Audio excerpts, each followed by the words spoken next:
राजस्थान में इस बार लगातार बारिश हो रही है और भारी वर्षा की वजह से कई जगह पर जलभराव की स्थिति है। इससे जो राजस्थान के डैम हैं कई ओवरफ्लो हैं और कई पूरी तरीके से भर चुके हैं। हमारे साथ में जल संसाधन मंत्री है सुरेश राउत। राउत साहब, इस बार अब राजस्थान में बारिश काफ़ी अच्छी हो रही है, डैम कई ओवरफ्लो हो रहे हैं। आप इस बात से खुश होंगे कि डैम भर रहे हैं, लेकिन ये जो ओवरफ्लो से कई दिक्कतें पैदा हो रही है उसको लेकर भी कुछ विचार हैं?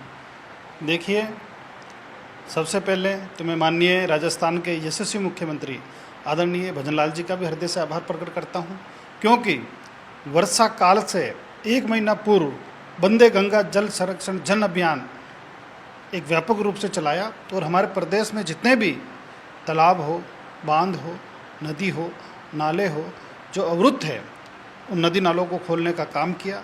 हमारी बावड़ियों की सफाई हुई। उसका परिणाम ये रहा कि बहुत सारे तालाब और बांध जो कई सालों से भरे नहीं थे, मार्ग अवरुद्ध होने के कारण, अतिक्रमण होने के कारण, तो इस बार कई ऐसे बांध पहली बार भरे हैं। तो ये हमारे लिए सुखद क्षण है। और राजस्थान के अंदर, क्योंकि हमारा मरु प्रदेश है, पीने के पानी की हमेशा किल्लत बनी रहती है, सिंचाई के पानी की भी दिक्कत आती है। लेकिन पिछले 2 साल से जब से हमारे सूबे के मुख्यमंत्री आदरणीय भजनलाल जी बने, उनका पग फेरा इतना शुभ है राजस्थान प्रदेश के लिए कि लगातार दूसरी बार इंद्र देवता मेहरबान हुए। और इस बार तो जुलाई के अंदर ही हमारे जो डैम है, अधिकतर डैम लबालब हो गए, फुल भर गए। बिशलपुर की बात करें तो बिशलपुर के हम 6 गेट खुल चुके हैं, टोटल 16 गेट है और जुलाई के अंदर गेट पहली बार खुले हैं। तो ये हम सब के लिए एक राहत भरी और खुशखबरी है। पर इससे आपको जो रिवर लिंकिंग की वजह लगातार चलता रहा था कि राजस्थान की नदियों को भी कनेक्ट किया जाए, अब तो सूखी नदियों में भी अच्छा खासा पानी बह रहा है। आपको लगता है कि अब वो टाइम आ रहा है जब आप नदियों को लिंक कर सकते हैं? देखिए, हमारे देश के पूर्व यशस्वी प्रधानमंत्री अटल बिहारी वाजपेयी जी ने, जब वो तत्कालीन प्रधानमंत्री जी थे, तब देश के सामने उन्होंने आपस में नदियों को जोड़ने की बात रखी थी।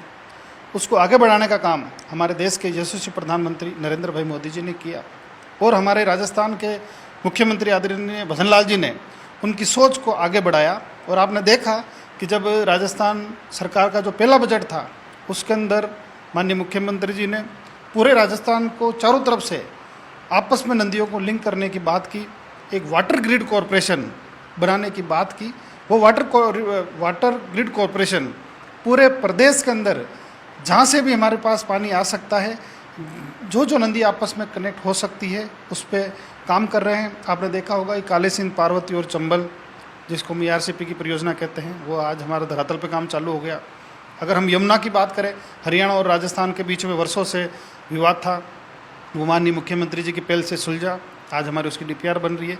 इसके अलावा भी जो माही का पानी है, मध्य प्रदेश से शुरू होती है माही नदी और गुजरात में चली जाती है राजस्थान से होती हुई, तो माही बेसिन का पानी है, उसका अधिशेष पानी जो बरसात के दौरान बेग के समुद्र में चला जाता है, उसका उच्चतम उपयोग हम कैसे कर सके, उसके लिए हमारी सरकार काम कर रही है। अगर नर्मदा की बात करें तो उसका अधिकतम पानी हम कैसे आगे पहुंचा सकते हैं, इसके लिए हमारी सरकार काम कर रही है। हम छोटे से छोटी बावड़ी से लेके और बड़े से बड़े जलाशयों के संरक्षण के लिए हमारी भजनलाल जी की सरकार काम कर रही है। सिंधु का पानी कब आ जाएगा, क्योंकि उसका भी काफ़ी इंतजार है कि राजस्थान को सबसे बड़ा फायदा होने वाला? देखिए, ऐसा है कि पानी की तासीर है वो हमेशा ऊपर से नीचे ही आता है। तो सिंधु का पानी जब हमारे प्रदेश के अंदर, हरियाणा के अंदर, पंजाब में आएगा, तो उसका आने का मार्ग और रास्ता राजस्थान ही है। निश्चित रूप से केंद्र सरकार जल्दी ही इस पर कुछ निर्णय ले रही है, काम कर रही है। उसका सर्वोत्तम और अधिकतम फायदा हमारे राजस्थान प्रदेश को ही मिलने वाला है।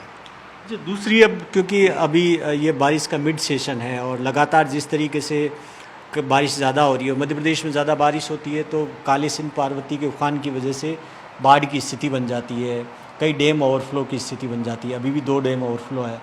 ऐसी स्थिति में निपटने के लिए उसको लेकर भी क्या तैयारियां हैं जिससे कि नुकसान नहीं हो?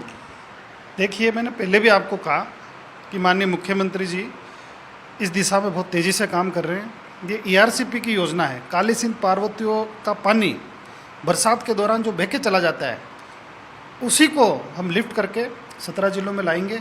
और अभी हमने आकलन किया था, जितना पानी हमें ERCP योजना में मिलना है, उससे डबल पानी तो अभी इस जुलाई के महीने में बह चुका है। दूसरा, जब चंबल अपने उफान पे रहती है, कोटा के अधिकतर हिस्से डूब जाते हैं, उससे बचाने के लिए भी हम राणा प्रताप सागर से एक डाइवर्जन प्लान बना के बिसलपुर को कनेक्ट करेंगे, जिससे वहाँ बाढ़ की स्थिति पर नियंत्रण कर सके। और हमारी सरकार जहाँ जहाँ बाढ़ की स्थिति होती है उस पानी को लिफ्ट करके सूखे स्थानों पर कैसे पहुँचा सकते हैं, इसके लिए काम कर रही है। बिसलपुर अभी कितने गेट खोले गए हैं, अभी पानी कितना डिस्चार्ज किया जा रहा है? देखिए, बिसलपुर के अंदर 6 गेट खोल दिए हैं और रोज़ एक आधा गेट खुलता रहता है। तो निश्चित रूप से जितना बिसलपुर की भराव क्षमता है उससे अधिक पानी निकल चुका है। और इस बार हम इसरदा भी भर रहे हैं, तो हमारे क्योंकि बिसलपुर की डाउन स्ट्रीम में इसरदा बांध है, तो ये भी हमारे लिए सुखद क्षण है कि पहली बार हमारा इसरदा भर रहा है, जिससे आसपास के सैकड़ों गांवों को पीने के पानी की उपलब्धता रहेगी। बहुत बहुत शुक्रिया हमसे बात करने के लिए। कैमरा पर्सन मनीष के साथ भवानी सिंह, जयपुर, न्यूज़ 18 इंडिया।